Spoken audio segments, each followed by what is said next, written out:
Well, happy Easter, church. I hope you've had a wonderful weekend. We've got our last deep dive in this series, Mountaintop Moments, and we're talking about the Mount of Olives. You know, have you ever been to a place like we talked about this weekend where you knew something important happened there and you just had a sense that something important might happen there again? I got to go back to the Holy Land, to East Tennessee, not long ago to see my parents. And as I was driving through Johnson City, I went by my high school. I also went by a ball field where we played the city tournament and we played in the championship game in Little League. We went into extra innings and we won that game. And I'm like, man, something important happened on that field. And I imagine a bunch of kids playing a game similar to that these days, many years later, of course. Something important is going to happen in their childhood as well. Well, that's exactly like the Mount of Olives. I remember getting to go to the real Holy Land, not the hills of East Tennessee, but to Jerusalem. There I was in Israel, right near the city of Jerusalem. I was standing in the Garden of Gethsemane. We were on the Mount of Olives just across from the temple and the city. And you just knew, man, important things happened here. Jesus prayed in this garden under these olive trees and sweat great drops of blood as he thought about going to the cross. And Jesus rode down the Mount of Olives into that city, Jerusalem, knowing that he was going to be headed for a cross.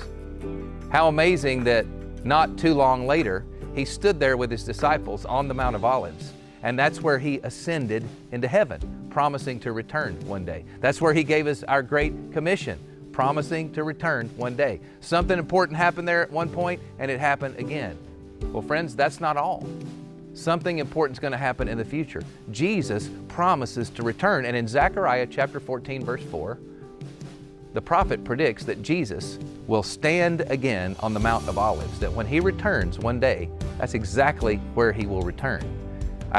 That's an important place. No wonder they call it the Holy Land. And in light of that, in light of the fact that Jesus didn't just disappear and we don't know what's going on in this world and man, is he ever going to come back? Jesus ascended into heaven.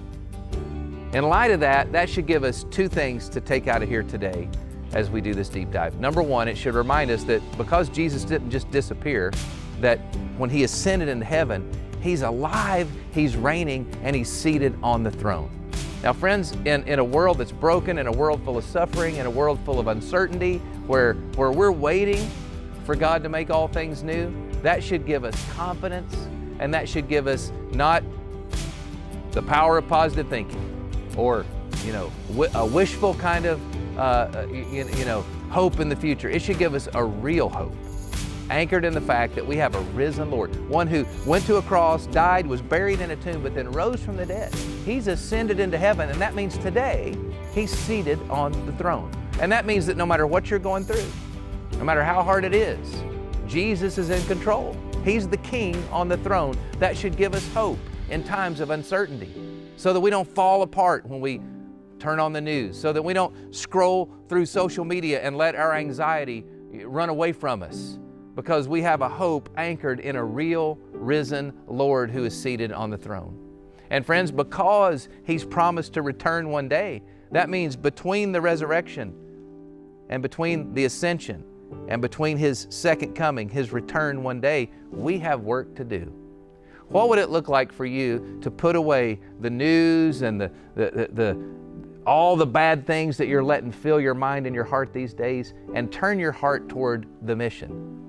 And understand that no matter what's going on in our world, whether things are good, whether things are bad, whether things are up or down, whether the person we voted for is in charge or not, we're reminded that we can have a hope because we've got a job to do. That no matter what is going on in this world, my job is the same. Make sure I'm in Christ. Make sure I know him and I have a personal relationship with him, because one day when he returns and he makes all things new and we see Judgment Day and we see eternity coming, I want to be ready. That's number one. And then number two, what's my second job besides making sure I myself have a close personal relationship with Jesus? I need to make sure that everybody around me is able to have that opportunity as well. Friends, there are people in our lives, maybe somebody that you invited to the Easter service that just said no. They said they're not coming. People that are one car wreck, one heart attack away from hell. And Jesus has given us a mission. He promises to return one day. He's going to make all things right and all things new. But until then, we need to make sure we're close in relationship, and we need to share the good news so that others can come to know Him in a life-changing way. We've got work to do.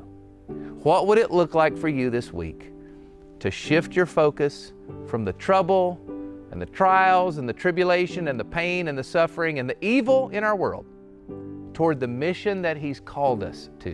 What kind of urgency would that put in your heart as you think about the people in your lives, your friends, your family members, your neighbors, your co-workers, your teammates, your classmates, people that desperately need to hear about our Easter hope? Friends, I hope that Easter has not come and gone for you, but that Easter lit a fire for you to be more urgent in this task that Jesus has given us, this mission to share His love with people who are lost, who desperately need to know that not only there's a God out there who loves them, but He's a God who died and rose again, and today He's seated on the throne.